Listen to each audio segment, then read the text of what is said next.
Hey, LeBron. What's going on? So, coming off an All-NBA season, right? Kind of completely unprecedented to be either asked or thinking about retirement, the word, how you go into the season. These two things have never happened. There's never been a year 23 player. How do you square all that? Still playing at this level, but closer to the end of the game. Right. I mean, I don't know. I mean, I'm excited about today. I'm excited about an opportunity to be able to play the game that I love for another season. And whatever the journey, however the journey, lays out this year, I'm just like super invested because like you just said, I don't know when the end is. I know it's a lot sooner than later. So, just being super appreciative of the fact that I can come up here and do another media day and talk to you guys and do all this stuff around here. So, just excited about the journey and whatever this year has in store for me. LeBron, along those lines, you've said a version of that in this room a couple of times, where you don't really know what's going to come next. You don't know when you're going to feel that it's been enough. What are the things that are still pushing you to keep doing this? And does it feel closer? Or does it sort of feel like the same feeling as when you enter year 22 and year 21? Yeah, I mean, the things that still push me is the fact that the love of the game is still high. The love of the process is even higher. So that's what continues to push me to play this game. I mean, it's really that simple. Me training and working on my body and trying to get my body as close to 100% as possible every year is something that's like it's a beautiful thing for me.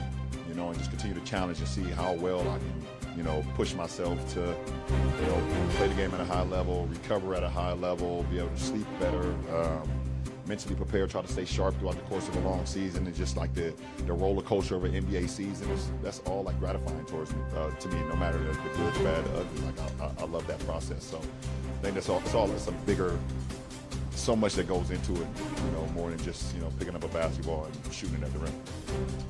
LeBron, Brad Turner from the LA Times. How you doing, Brad? Nice to meet you. Back again.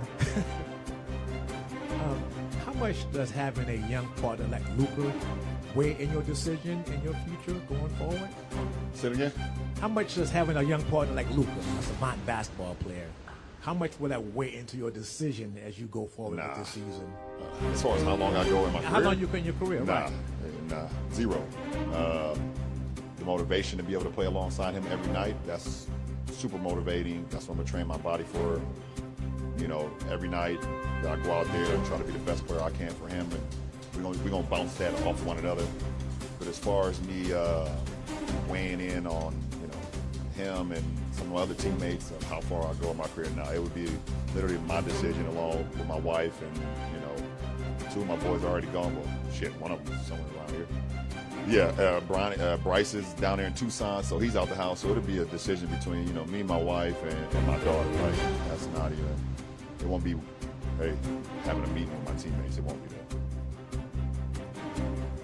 Taking a win with the LA Times. Speaking to those teammates this year, what were some of your initial reactions to adding someone like Marcus, adding someone like DeAndre to this team this year? Yeah, and Jake. Just adding. Those three guys, competing against those guys for years. And obviously we know, the matchups that I had with Marcus over the years, especially when we was in the Eastern Conference, him in Boston and Cleveland, and just all those matchups that we had. Happy to have him. I know what he brings to the game. I know, that team is first, second, third, fourth, fifth when it comes to Marcus Smart. Adding a big guy like DA, his skill set is very high. His athleticism is high, and so I think he adds another dynamic to our team along with Jackson. That'll be a great 1-2 punch at our center position. And then adding a wing like Jake, a big wing who can shoot the ball, can handle the ball, but his toughness, his sneaky athletic as well. It's going to be great for our ball club, and I'm just looking forward to seeing how it comes together. And the best thing about it, we have a full year starting up at training camp. I think that's going to be very good for our ball club, going into this year. Kobe Price, SoCal News Group. When we spoke with JJ on Thursday, he was asked about you, Luka, and Austin, the chemistry working together. You mentioned a meeting he had with Sean McVay. You mentioned utility plays as a takeaway from the conversation. Plays where you guys can all be involved together.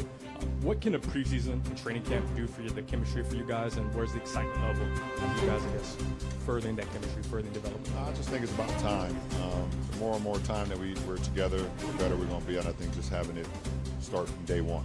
Obviously, us grabbing Luka, whatever that time period was, it took us all, time to transition to how we wanted to play as a team, as individuals, whatever the case may be. But, having day one, and the coaching staff having another year under their belt on how we all can complement each other, play with our strengths, play to the team, and be able to, not be looking to see who can make the play, but all of us figuring out how we can make plays together.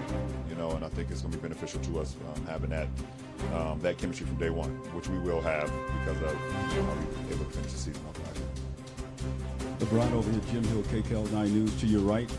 Yeah, what's up? Good to see you. How you doing? Good luck this year. No, thank you.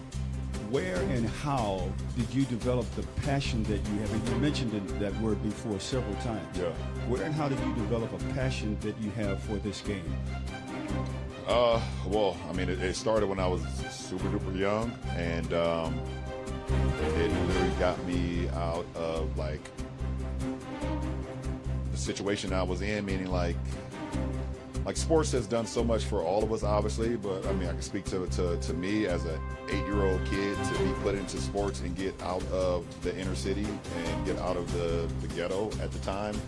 It gave me I could get away from reality for 2, 3, 4 hours, being on the basketball court as an 8-year-old kid and running around and enjoying it with, guys that I just met, or being on the football field and being able just to, feel the breeze of the air and being able to have competition and maybe even letting some anger out on the football field because of what you got going on, in your regular life. So, I think the passion kind of started there, and then when you put in the work and you start seeing the results of things happen, I think that also creates it more and more and more over the years.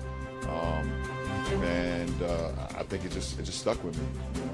I've always wanted to be, I guess when I decided that I wanted to make this basketball thing real, and I figured out that I had a lot of talent. I figured out I had the demeanor and the passion for it. I was like, I just want to put everything into it to try to be the greatest that I can possibly be for me, and I think it all just tied in, over the course of the years. LeBron, last season at this time, you were talking about how the Olympics opened up a memory of competing at a certain level. Was there something this offseason that maybe gave you a similar reflection or opened up another revelation about this next chapter for you? I think that the chapter of just competition and how hard it is to prepare for a season. If you look at the landscape of our off season in our league, you can see some of the acquisitions that's happened all over the